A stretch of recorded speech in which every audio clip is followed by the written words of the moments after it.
Sir இது வந்து ஒரு எல்லாருமே மக்கள் வந்து ஒரு புரிதல் இல்லாம இந்த சிஸ்டமோட ஒரு அண்டர்ஸ்டாண்டபிள் இல்லாம இதை மணி அனுப்பணும்னு நினைக்கிறாங்க. ஃபர்ஸ்ட் ஆஃப் ஆல் அந்த ஒரு ஏக்கர்லயோ 2 ஏக்கர்லயோ நம்ம வந்து சோலார் போடவே முடியாது, மெகாவாட் ப்ராஜெக்ட் போடவே முடியாது. கவர்மெண்ட் கிட்ட பவர் கொடுத்து அதில் நீங்க காசு வாங்க ஸ்கீம்லாம் இங்க கிடையாது. தமிழ்நாட்டில் அப்படி ஒரு ஸ்கீமே இல்லை. நீங்க ஏன் சப்ஸ்டேஷன்ல கொடுக்குறீங்கன்னா சப்ஸ்டேஷன் ஒரு மீட்டர் போட்டு நீங்க ஜெனரேட் பண்ண எனர்ஜி ரெக்கார்ட் பண்ணுவாங்க. அந்த டைம்ல நீங்க வேற இண்டஸ்ட்ரிக்கு இந்த பவர் தரணும். அந்த இண்டஸ்ட்ரி உங்களுக்கு பே பண்ணும். அது வந்து 5 rupees to 6 rupees தராங்க ஒரு யூனிட்டுக்கு. ஒரு மெகாவாட் 10 lakh rupees நீங்க செக்யூரிட்டி டெபாசிட் கட்டணும். இனிஷியலா நீங்க அப்ளை பண்ணும்போது அப்ளை பண்ண முடியும். அது அப்ளை பண்ணதுக்கு அப்புறம் டார்கெட்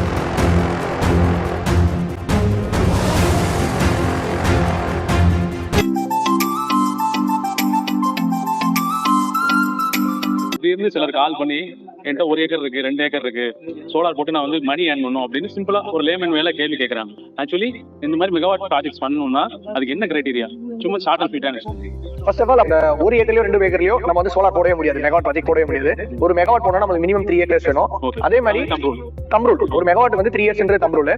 செகண்ட்லி நீங்க பாத்தீங்கன்னா ஒரு மெகாவாட் மட்டும் செப்பரேட்டா நீங்க போட்டு உங்களால கனெக்ட் பண்ண முடியாது. அது வந்து நீங்க வந்து நியர்பை இருக்க ஒரு சப்ஸ்டேஷன்ல கனெக்ட் பண்ணணும். அப்படி கனெக்ட் பண்ணும்போது ஜெனரேட் பண்றாங்க. ஜெனரலி நீங்க பவர் ஜெனரேட் பண்றீங்க, அது போய் ஏதாவது ஒரு இடத்துல ஃபீட் பண்ணுவோம்.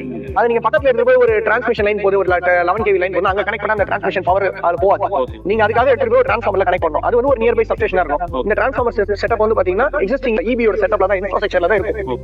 அங்க போய் நீங்க இத கனெக்ட் பண்ணணும். இது நீங்க கனெக்ட் பண்ணனும்னா ஃபர்ஸ்ட் கிரைட்டீரியா வந்து சப்ஸ்டேஷன்ல இருந்து நியர்பை மேபி வித்தின் ஒரு 5 கிலோமீட்டர் மேக்ஸிமம் 10 கிலோமீட்டருக்குள்ள உங்களோட இடம் இருக்கணும். இருக்க சப்ஸ்டேஷன்ல எல்லாத்தையும் கனெக்ட் பண்ண முடியாது. அந்த சப்ஸ்டேஷன்ல நீங்க ஃபீட் பண்ற பவர் எடுக்கிறதுக்கான கெபாசிட்டி இருக்கான்னு முதல்ல வந்து டார்கெட் போல சிம்பிளா சொன்னா ஃபேர் இருக்கான்னு பார்க்கணும். இது ஒரு இப்படி சொல்லாமே ஒரு டேங்க் கீழ இருக்குன்னு வச்சுப்போம். இந்த டேங்க்ல போய் நீங்க தண்ணி ஊத்த போறீங்க. அந்த தண்ணி ஊத்துறத பிடிக்கிறதுக்கு அந்த டேங்க்ல கெபாசிட்டி இருக்கான்றது வரல. அந்த மாதிரி தான் இந்த சப்ஸ்டேஷன். ஓகே. சோ எனக்கு ஃபர்ஸ்ட் இடம் இருக்கணும். அந்த இடமும் இந்த ஒரு 5 கிலோமீட்டர்ல இருந்து ஒரு 7-8 கிலோமீட்டருக்குள்ள இருக்கணும்.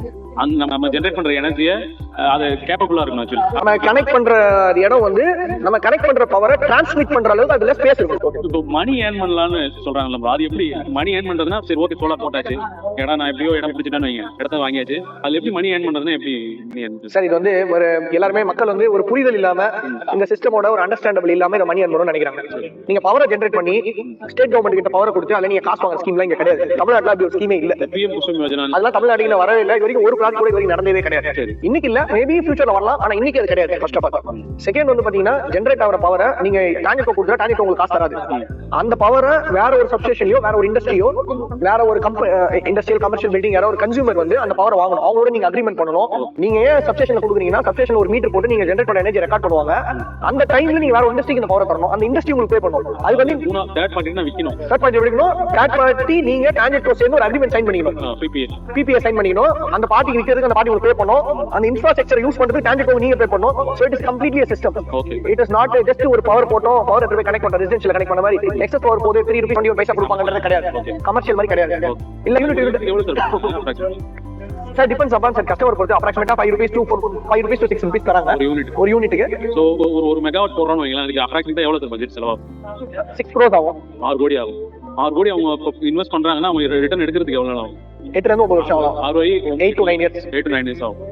இந்த மாதிரி எல்லா கஸ்டமர்ஸும் ஃபோன் பண்ணி கேட்பாங்க சார் லோன் கொடுக்குறாங்க பேங்க் எந்த பேங்க்கும் ஈஸியா லோன் தர மாட்டாங்க. அது ரெவென்யூ மாடல் இருக்கணும். அந்த சோலார் போற ஆளுக்கு ப்ராப்பர் இன்கம் அந்த பேக்கப் இன்கம் வேணும். இல்ல அந்த அசெட் வேல்யூக்கு லோன் தரதுக்கு இன்னொரு அசெட் தேவைப்படும். இது எல்லாமே இருக்கு. சரி. சோ பொறுத்தவரைக்கும் இடம் இருக்கும் ப்ரோ. நீங்க சொல்ற மாதிரி கிரைட்டீரியா எல்லாமே சூட் ஆகுது. அவர் வந்து போய் சோலார் போடணும் அப்படின்னா அவர் என்ன சார் ஃபர்ஸ்ட் என்ன பண்ணணும்? இனிஷியலா என்ன அப்ரூவல் சார்? அகைன் வந்து நீங்க வந்து இதுக்கு ஒரு இண்டிவிஜுவலா ஒரு பர்சனா போய் டைரக்டா போய் அப்ரூவல்ஸ் எல்லாம் வாங்க முடியாது. இதுக்கு ஒரு ப்ராசஸ் இருக்கு. இந்த செட் ஆஃப் ப்ராசஸ் வந்து எங்களை மாதிரி ஒரு EPC கம்பெனிட்ட வந்தீங்கன்னா அவங்க வந்து ஒரு கம்ப்ளீட்டா கைட் பண்ணி அந்த இடத்துல பவர் இருக்கா இல்லையா செக் பண்ணி டார்கெட் போல ஒரு அப்ளிகேஷன் போட்டு அதுக்கு செக்யூரிட்டி டெபாசிட் கட்டி அந்த ஃபீஸிபிலிட்டி செக் பண்ணி அதுக்கு எவ்வளவு அப்ராக்ஸிமேட்டா எவ்வளவு ஒரு மெகாவாட் 10 lakh rupees நீங்க செக்யூரிட்டி டெபாசிட் கட்டணும். இனிஷியலா நீங்க அப்ளை பண்ணும்போது அப்ளை பண்ண முடியும். அது அப்ளை பண்ணதுக்கு அப்புறம் டார்கெட் ஒரு ஃபீஸிபிள் ரிப்போர்ட் எடுத்து நீங்க வந்து ஃபீஸிபிளா இல்லையான்னு அவங்க சொல்லுவாங்க. ஃபீஸிபிள் இருந்தா நீங்க சோலார் போடலாம். அந்த 10 லட்சம் ரூபாய் எல்லாரும் ரிட்டர்ன் ஆகாதுன்னு சொல்றாங்க. அது எப்படி? ப்ராஜெக்ட் பண்ண ரீஃபண்டபிள் தான். ரிட்டர்ன் ஆகும். But you have to do இனிஷியலா 5 lakhs ஃபர்ஸ்ட் பே பண்ணனும். அப்ளிகேஷன் போடும்போது 5 lakhs அவார்ட் ஆயிடுச்சுனா இன்னும் 5 lakhs நீங்க கொடுக்கணும். 10 lakhs ஒரு மெகாவாட் செக்யூரிட்டி டெபாசிட் நீங்க டார்கெட் போடணும். ஓகே. ஓகே. Thank you.